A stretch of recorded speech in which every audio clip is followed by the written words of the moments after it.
Soyez donc les bienvenus, chers amis téléspectateurs, dans votre émission préférée, Quoi de neuf? Eh bien, ce qu'il y a de neuf sur le ciel martiniquais, et pourquoi pas guadeloupéen, guyanais, partout ailleurs dans le monde, eh bien, nous allons le découvrir pas plus tard que maintenant, et ce, avec une personnalité de qualité, puisque avec moi aujourd'hui, et pour vous, je reçois Madame Sophie, je regarde pour ne pas faire de bêtises, Madame Sophie Relouza-Bruno. Oui. Comment allez-vous, Sophie? Oh, très bien, merci. Et vous? Eh bien, maintenant que vous êtes là, je me sens mieux, Sophie. Alors, dites-moi, chère dame, pour nos amis téléspectateurs, est-ce que vous pouvez nous dire qui vous êtes et ce que vous êtes venu nous dire aujourd'hui? Bien, j'ai participé à une aventure éditoriale qui est celle des éditions 14.6, qui est une maison d'édition numérique, la première maison d'édition numérique martiniquaise. J'attire votre attention d'ailleurs, si vous ne le saviez pas, que 14.6 est la latitude de la Martinique dans l'hémisphère nord. Donc voilà le pourquoi de 14.6. Je sais que vous n'en dormiez pas, vous vouliez absolument savoir pourquoi. Pourquoi et comment. Et voilà. L'explication est donnée. L'explication est donnée. Oui. Donc les éditions 14.6 sont donc une maison d'édition numérique qui propose à leurs lecteurs des ouvrages de sciences humaines que nous considérons comme importants ou fondamentaux. D'ailleurs, je vous expliquerai pourquoi le pourquoi du comment de la première publication en format numérique. En format numérique, c'est-à-dire ce sont des e-books. Ce qui fait que l'intérêt de l'e-book, c'est qu'il est beaucoup moins cher, en tout cas nous le verrons avec la première publication, que le papier. Oui. Pas toujours, mais souvent. En tout cas, c'est un peu moins onéreux. Et c'est un mode de lecture qui est peut-être un peu nouveau pour nous qui sommes habitués au papier, mais qui, à mon avis, est la nouvelle génération. Voilà, qui est le mode de lecture. Hein. Voilà, qui est le mode de lecture de la nouvelle génération. Voilà. Et c'est pourquoi les éditions 14.6 veulent proposer à ceux qui ne lisent pas assez, je ne dis pas ceux qui ne lisent pas beaucoup, ceux qui ne lisent pas assez, des textes auxquels ils n'auraient pas osé se confronter s'ils n'avaient pas cette possibilité. D'où la première publication des éditions 14.6, un ouvrage de sciences humaines, une thèse qui a été publiée pour la première fois en 1877. Voilà. C'est pas du n'importe quoi, c'est quand même de l'excellence. C'est un très beau texte. C'est un texte extrêmement intéressant, c'est un texte extrêmement riche. Et c'est la raison pour laquelle c'est la publication inaugurale, on dira, des éditions 14.6. Alors, donc, cette édition inaugurale est proposée donc, à tout un chacun, bien entendu. Oui. À tout un chacun. Et comment vous êtes-vous venu cette idée? Vous êtes-vous venu cette idée? Par passion. L'éditrice Katia Gautin, qui n'est malheureusement pas en Martinique pour défendre les éditions 14.6, puisqu'elle est aujourd'hui en train de poursuivre ses études et ses recherches à l'université de Wits, en Afrique du Sud. C'est elle qui porte le projet. Ah, oui. Elle a un parcours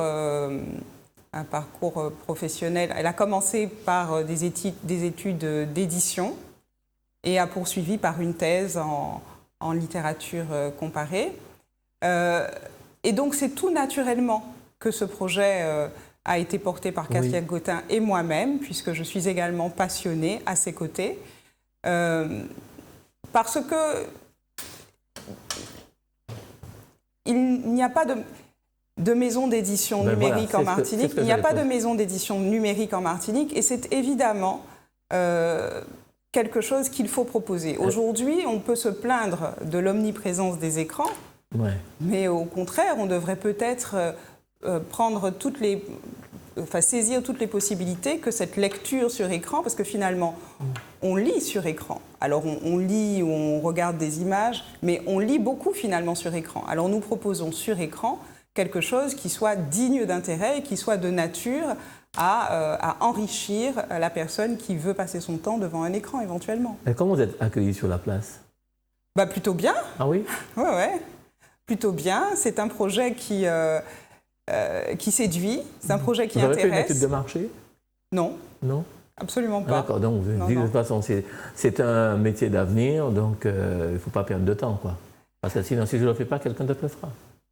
Oui, si vous voulez, mais je dois dire que c'est vraiment un projet porté par la foi, on va dire, dans ce texte-là et dans d'autres textes. Il y a des textes qui sont méconnus et qui ne peuvent, qui s'ils sont portés à la connaissance des uns et des autres, seront forcément intéressants parce qu'ils sont extrêmement riches.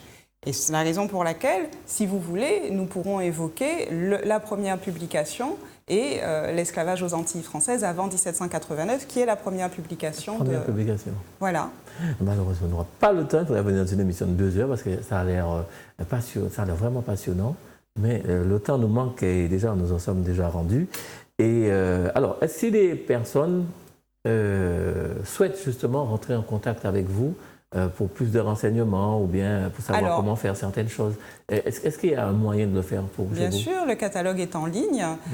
Il suffit de taper www.édition14.6, 14-6.com et vous avez en ligne la présentation de la maison d'édition, vous avez en ligne le catalogue et vous avez en ligne les 14 ouvrages. Et vous pouvez, en cliquant sur chacun des ouvrages, et vous avez un extrait en fait, vous pouvez découvrir un extrait de chaque ouvrage et vous pouvez, sur les boutiques sur lesquelles cet ouvrage est en vente, à savoir Amazon, iTunes, Kobo, Fnac, vous pouvez acquérir l'ouvrage que vous voulez. Il est important de vous dire que cette thèse est vendue et proposée dans son intégralité, mais elle est également proposée sous la forme des 14 chapitres, en tout cas des 13 chapitres qui la composent. C'est complet, quoi. Voilà, ce qui veut dire que la personne qui veut lire cette thèse n'est pas obligée de la lire du début jusqu'à la fin. Elle peut commencer son travail de lecture par un des chapitres. Et les chapitres sont parfaitement autonomes les uns par rapport aux autres. Donc vous pouvez commencer par la religion des esclaves, les mœurs des esclaves, traité concession, le code noir, si ça vous intéresse, l'établissement des Français aux Antilles, c'est-à-dire la constitution des différentes compagnies de colonisation et d'exploitation et de développement des Antilles françaises. Donc c'est vraiment... Il est proposé par les éditions 14.6 d'accéder à des textes qui peut-être pourraient effrayer un lecteur moyen, entre guillemets. Enfin, nous sommes tous des lecteurs moyens parce que nous sommes tous très occupés à plein de choses, mais vous pouvez commencer, entrer dans un texte comme celui-là par, on dira la petite porte, par un chapitre. Et sortir par l'univers. Et sortir par l'univers, tout à fait, absolument. Alors malheureusement, le temps nous manque parce que c'est passionnant, on veut d'entendre encore d'autres choses, mais Sophie, je suis obligée de prendre congé de vous. D'ailleurs, aussi congé de nos amis téléspectateurs qui nous font l'amitié toujours de nous suivre, et puis aussi de nos amis techniciens Giovanni et Kevan. Sophie, vraiment merci pour ça, quoi. C'est pas rien. Merci infiniment. Et puis on espère vous revoir bientôt pour continuer à nous parler de ça. Pourquoi pas créer un jour, faire une émission pour venir parler de la lecture en ligne, donc de cette première maison d'édition numérique en Martinique. Pourquoi pas?